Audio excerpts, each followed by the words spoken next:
This is Il Bosco.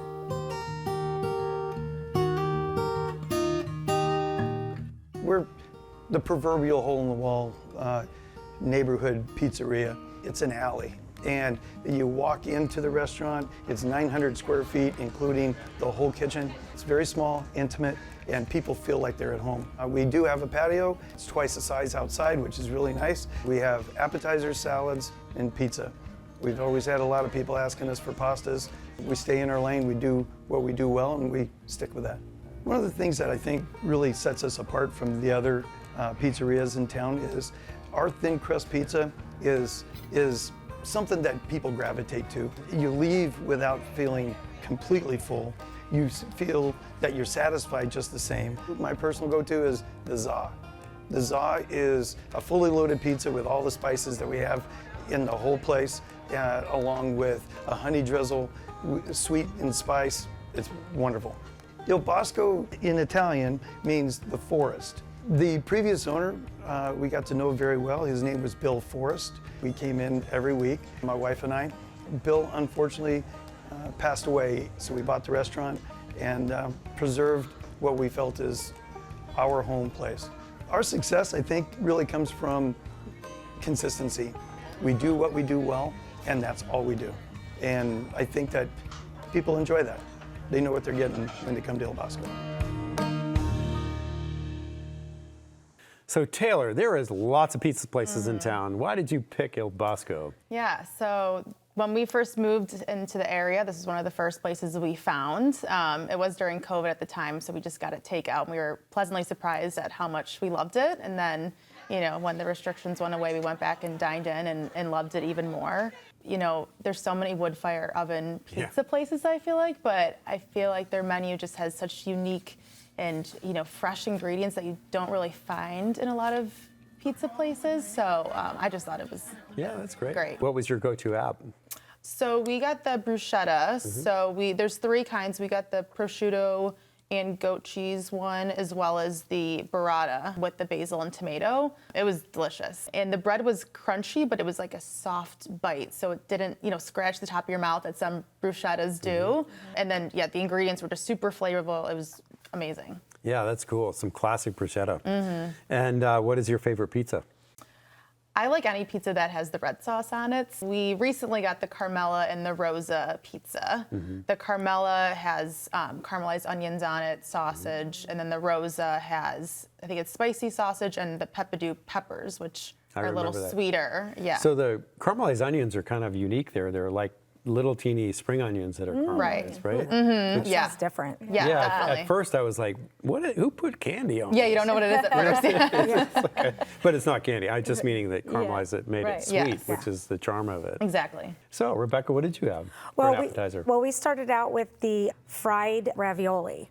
And how my oldest described it, which she's the one that's my most picky eater, loved it. And she described it as kind of a mix of an empanada that she had in keto and a mozzarella stick. Yeah. Very good. I can put those two together. I like that. Yeah, we all fought over the last one. I had to divide it into 4 even pieces. It was really good. I thought, you know, anything fried is good, so I was like, I have to get that. Yeah, Exactly. I'm all about that. Yeah. So yeah. Crispy crunchy. I'm here. So Yes, crispy exactly. crunchy. Yes. Yep. Awesome. Johara, what else did you?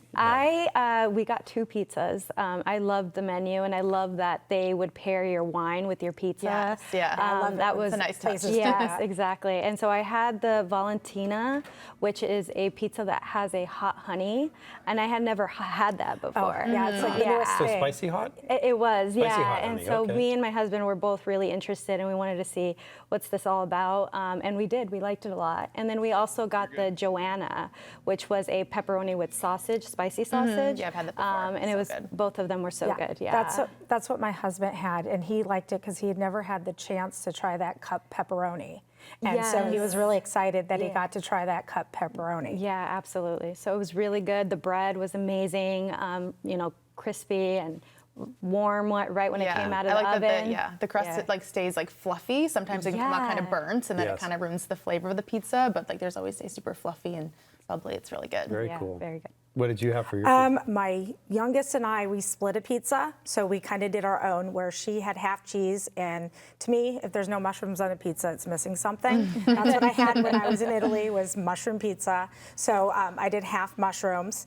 It was a little skimpy on the mushrooms after seeing my husband's pizza, where it was completely filled with toppings, but it was still really good. And then my other daughter, she had, I think it was called the Adriana. It was like a margarita pizza, and there was nothing left. I love the clever names on the menu. Yeah, I like Yeah, that. yeah. They were cute. I really did like That was one thing yeah. we were trying to, okay, which one do we want? What was the name? So much to choose from. Yeah. Yeah. All right, now for the sweet treats.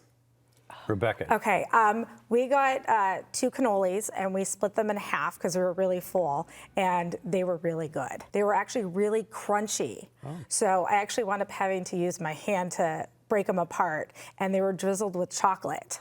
So the girls asked me for the plate because they wanted to continue dipping in the chocolate. Yeah. And I said, that's fine. Johara. I had the chocolate chip skillet, and it was everything you wanted it to be. It was warm, and it just came out of the oven. The chocolate was good, the ice cream was melting off of it, and there was none left after. Even though we were full. Where'd it go? Yeah, right, in our bellies. So I definitely recommend that. Awesome. Taylor? We did not have dessert. I'll have to go back for dessert. We Have always you had get so dessert? much. Or are you just no, always full? I You're actually just not done. had dessert because we always get like more than what we were gonna eat because we want the leftovers. So next time we'll have to save room for dessert.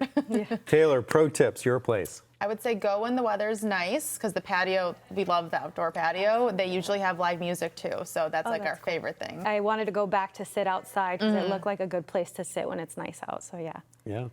Well, mine would be double check your reservations. The hostess couldn't find our reservation and was a little bit argumentative. So just double check them, make sure that they're there.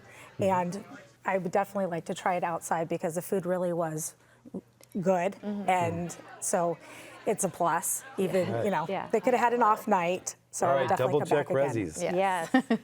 If you want to try Il Bosco, they're located on Becker Lane near Scottsdale and Shea. An average meal is $26, and they do take reservations. They also have 3 other locations.